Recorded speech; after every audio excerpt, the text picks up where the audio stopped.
India thomdai ge koi packing toba hore khara sum tawsanjena matambudi minute tara mangani wali dasu khuyong na packing tawde shor kitang wali kana ta hojena ko packing tawraga vacuum bag to khara laire pam drawga try tawge na tawraga packing khara hori ki da area ge pot khai de thani am di yam ko ira be matun da thok de na pose khaji sum da shamada ma'am तो क्या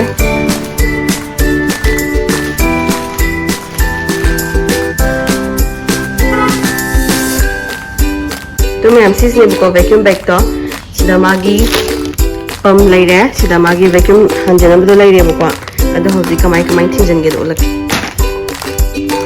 तो मशी is हापे ने बुको स्माइन तो रगा थिंजन they close हो गई स्माइन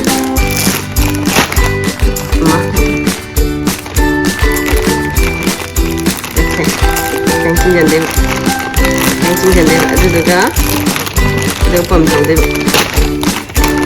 to mayam smaina ne magi makham ro cha na sikun taw bera sam pam tawde pam jaw sin chalai ju bra ta saina o sin la kada is pura tik na pura string taw gi do size to normal 1/4 mai handa do taw ya ya ko si aina chi ni se large size bag ne bu medium chi ne bu Vai tu tadi apa lagi lagi satu space yang occupy tahu dia nak ada lagi. Kalau sekarang ni sih viral orang mana ikut try tahu game sih mana game tu orang dah sepan dalam kanan. Sorry tu. Wow, kerja nanti ada space yang nak punya pura. Đang sợi Aina electric itu chain gina di thi mana bahang berada electric sini na cana tak na bagi hap na ba macam tu. Aduh lagi di electric pump saya awal ba aduh mana. Recipe electric pump saya udah bahang berada. Aduh dulu ni ba. Mayang kami awal link tapi tu aduh I order tahu ke. Aduh recipe ni cuma pump di sini na udah manual pump electric itu cana bagi dia mayang lagi electric pump. Aduh na Putong pusin na sulai din ni buko aduh aina tea bada pang da dress ni de.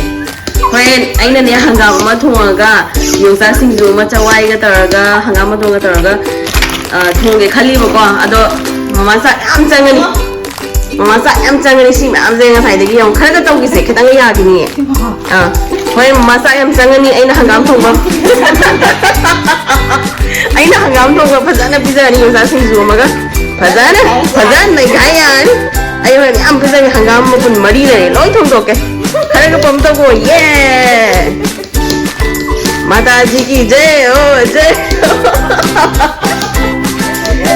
Sini kan aku bukan muasan Musalla putong to na taw. India ko koram ne na kau. Ala ko man na wa ka kang.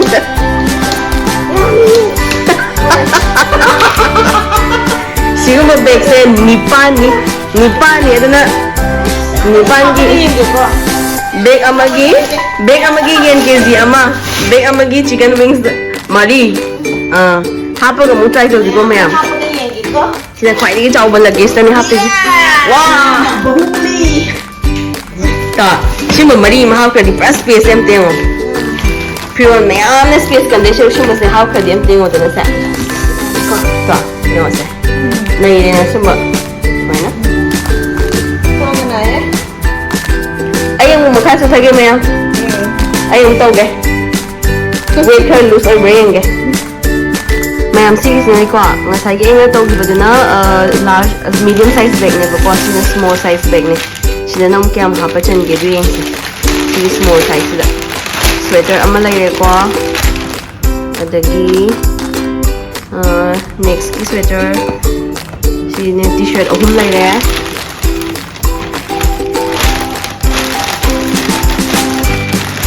Fajana happy kana leking mana na happy raga ko flat oin thamaga hoen akhona vacuum sak to budo do so flat oin thamai na lai ko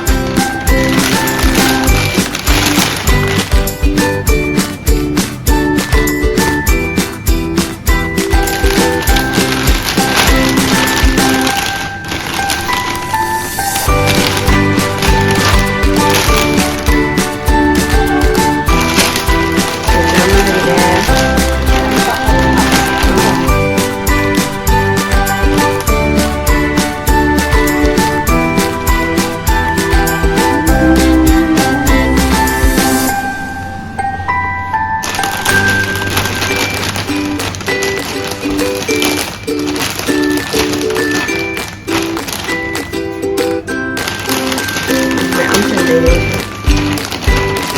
ꯃꯅꯨꯡꯗꯁꯨ ꯈꯔ ꯏꯟꯁꯤꯟꯕ ꯌꯥꯎꯋꯤ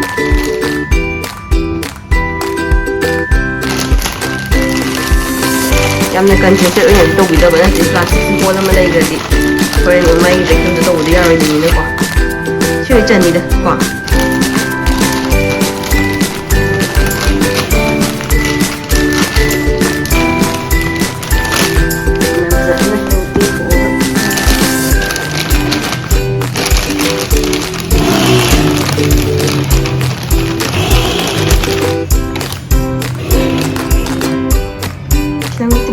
ꯑꯗꯣ ꯑꯅꯤꯔꯛ phone ꯇꯧꯁꯦ ꯑꯩꯈꯣꯏꯅ ꯍꯦꯛ ꯂꯧꯊꯣꯛꯄ ꯃꯇꯝꯗꯁꯨ ꯃꯥꯒꯤ ꯀꯩꯅꯣꯁꯦ ꯑꯝꯇ ꯀꯥꯏꯔꯣꯏꯗꯣꯏꯅꯤ ꯍꯥꯏꯗꯤ ꯁꯦꯞ ꯀꯩꯀꯥꯁꯦ ꯁꯤꯗ ꯀꯌꯥꯝ ꯆꯟꯈ꯭ꯔꯦ ꯁ꯭ꯋꯦꯇꯔ ꯀꯌꯥꯅꯣ ꯑꯩꯈꯣꯏꯅ ꯍꯥꯞꯄꯤꯔꯦ ꯁ꯭ꯋꯦꯇꯔ 1 2 3 4 ꯑꯗꯒꯤ ꯑꯉꯥꯡꯒꯤ ꯁꯨꯠ 3 ꯑꯗꯨꯝ ꯁ꯭ꯋꯦꯇꯔ 9ꯃꯨꯛꯅꯦꯕ ꯆꯜꯂꯤꯁꯦ ꯁꯤ ꯁ꯭ꯃꯣꯜ ꯁꯥꯏꯖꯁꯤꯗ ꯑꯗꯨꯒ ꯁꯨꯃꯥꯏꯅ ꯖꯤꯞ ꯇꯧꯕꯤꯗꯣꯏꯕ ꯃꯊꯛꯇꯒꯤ ꯁꯨꯃꯥꯏꯅ ꯏꯟꯁꯤꯜꯂꯛꯑꯅꯤ ꯑꯗꯨꯒ ꯖꯤꯞ ꯇꯧꯗꯣꯏꯕ ꯆꯜꯂꯔꯣꯏꯕ ꯌꯥꯔꯣꯏ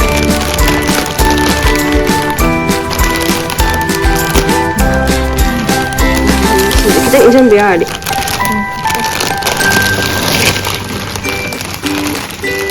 apa ya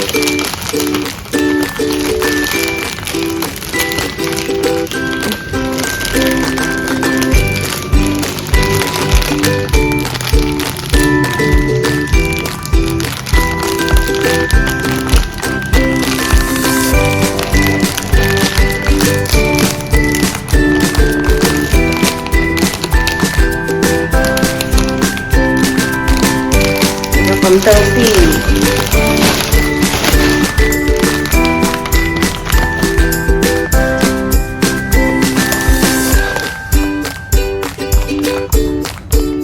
sana string tau banyo me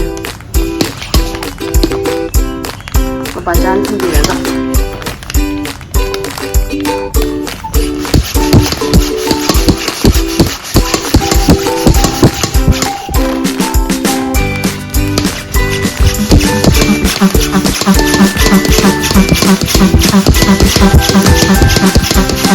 Teka lang siya halo naman.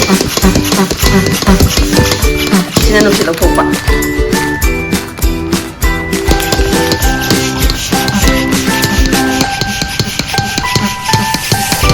Yung pinanay ito, kaya ba rin siya ito? Kaya ito pinanay siya na namin na may day. Ipay ito. Bakal ito nasa doon na. Pangtaw diba?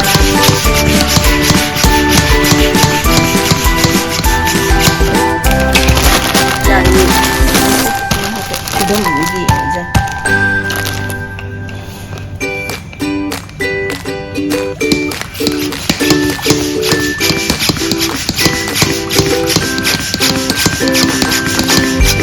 Sudah dong.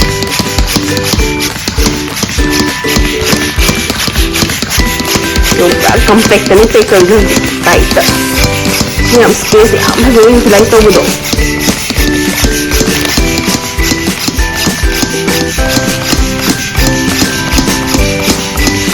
Ôi tàu cái tàu đi.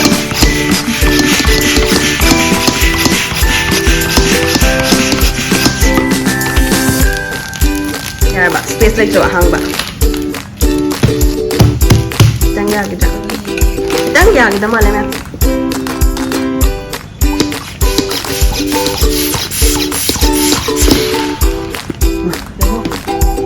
Kadang saya lupa gimana.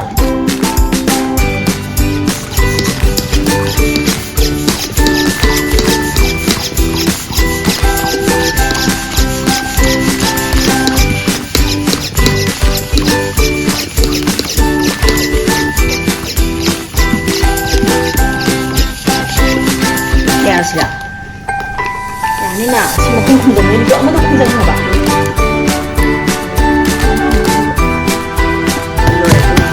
Type mo ba? Can this taste like ba? Yung ma'am smile daw. Smile na, mayam tawagin ko smile na mayam. Ito ka, kasi na kaya taking ito bulo ay kamu ulat eh. ꯐꯤꯁ ꯃꯆꯨ ꯃꯆꯥ ꯃꯆꯥ ꯃꯌꯥꯝ ꯁꯨꯃꯥꯏꯅ ꯇꯧꯔꯒ